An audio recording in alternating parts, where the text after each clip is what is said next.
things just took a major turn for the Avs as one of their few remaining pieces from the Stanley Cup winning team is being looked at as a trade target for other teams and for the Avs to get better now by shipping him out. And that is Sam Girard, the boy who is seemingly always in trade rumors for the Colorado Avalanche, but this season, more than any other, is most likely going to be the season where he is shipped out. I would give it either this season or next season. I would be very surprised if he finishes his career in Colorado, as much as I like the guy.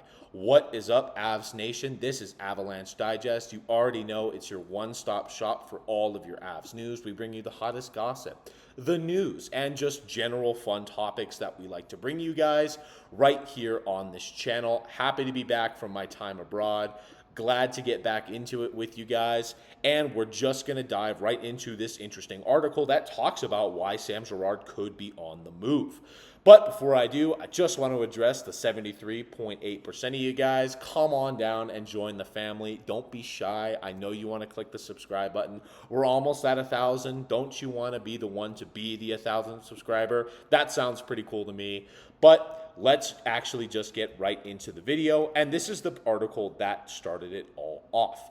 And it basically made the case, and it took the quote from Arif Dean that said, "I still stand by the thought that the team had and continues to have plans to trade Gerard." Obviously has that 19 no trade list, but the interest is there. And when you look at a lot of the assets that the Avs can move and get value from, Sam Girard is one that you can move, not really lose a lot from, and potentially gain a lot from. Now, some of you guys out there might be thinking, well, Sam Girard provides so much to this defense. And I would agree with you. In the regular season, he provides plenty. You can look at his numbers right here. Ever since his dynamite season with the Colorado Avalanche, where he really took off in the 2019-20 season, he's been fine. But really, ever since then, he has been a complete liability in the playoffs. He has not provided anything of value at all in the playoffs whatsoever. Was not there when the Avs won the Cup, when they had to buckle down, play the Blues, the Oilers, the Tampa Bay Lightning.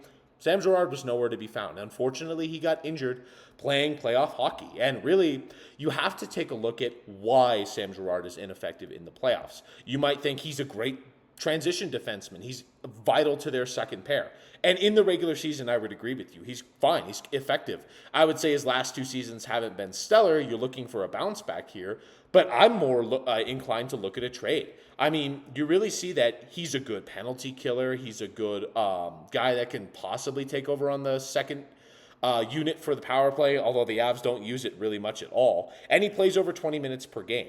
And that is all fine and dandy. But when you look at these playoff numbers, there's no production to speak of other than that 2020 playoff series against the Dallas Stars in the playoff bubble. You look at there's no offense to speak of. That transition play is not present in providing actual meaningful offense. Well, how's the defense?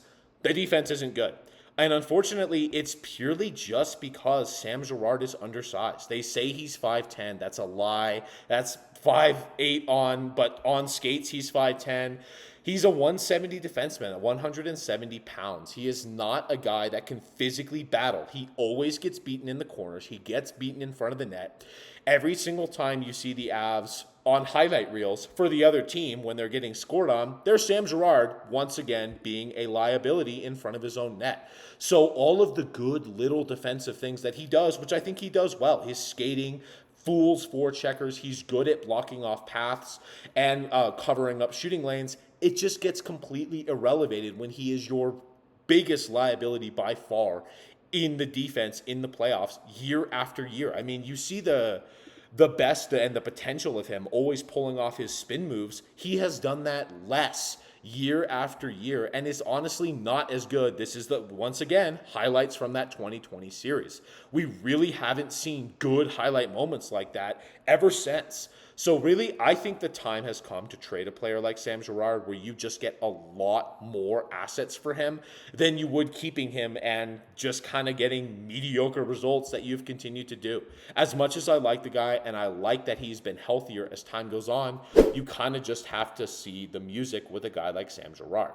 Now, you might have criticisms. You might say, well, what about a guy like Josh Manson? I have very much the same complaints about Josh Manson in the defensive zone.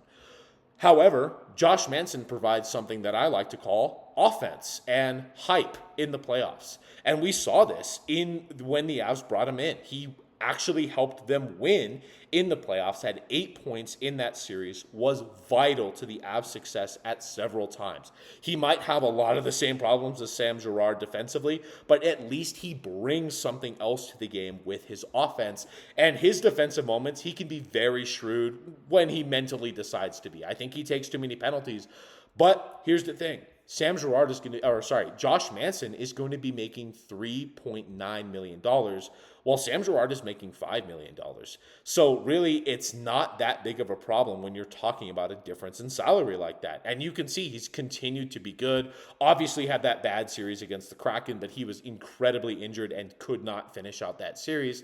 So really, as the article suggests, other than Ryan Lindgren, Sam Girard is kind of the one guy you see as the odd man out that you could trade for either better defensemen, better picks to make better trades. The tree continues. The trade tree could be limitless, and I really think it's time to trade Sam Girard. But let me know what you guys think in the comments down below. What are your opinions of Sam Girard? Is there some contributions he makes that I'm missing? Let me know. But I do want to talk about another piece of news, and that was basically that we got to look at Brent Burns in a Colorado Avalanche jersey. And there's something very significant about this. While it's fun to see Brent Burns in the burgundy and blue, there also seems to be some hype around Milan Huk. If you guys don't know who Milan Huk is, anytime you're in Ball Arena, look up. His jersey is hanging in the rafters. He is a retired player. He was incredibly good. He was a 2-time Stanley Cup winner with the Colorado Avalanche, played with Joe Sakic, Peter Forsberg, all of those guys, and really was an incredible goal scorer. I think there was one season where he had over 55 goals, and he seems to be the new skills coach for the Colorado Avalanche, helping out the team, coming really out of retirement, basically. And I absolutely love that he's around players like this. As such an accomplished player, love it. I'm glad to see Milan Huk actually step into a big-time role with the Avs. You've now got Cogliano and Huk present in this organization. You know Gabe Landeskog will be whenever he decides to retire. So you are loving that the fact that so many players are returning to this organization.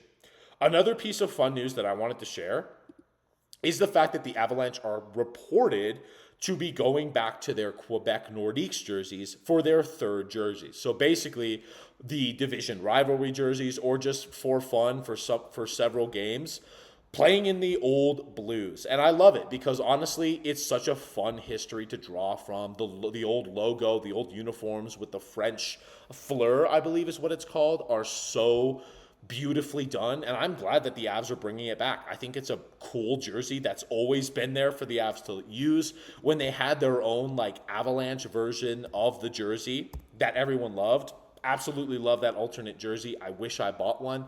And I'm glad that the Avalanche are moving back to it. But that is what's going to do it for the news today, Avalanche Nation. This has been Avalanche Digest. Let me know what you guys think in the comments down below, and I will catch y'all in the next one.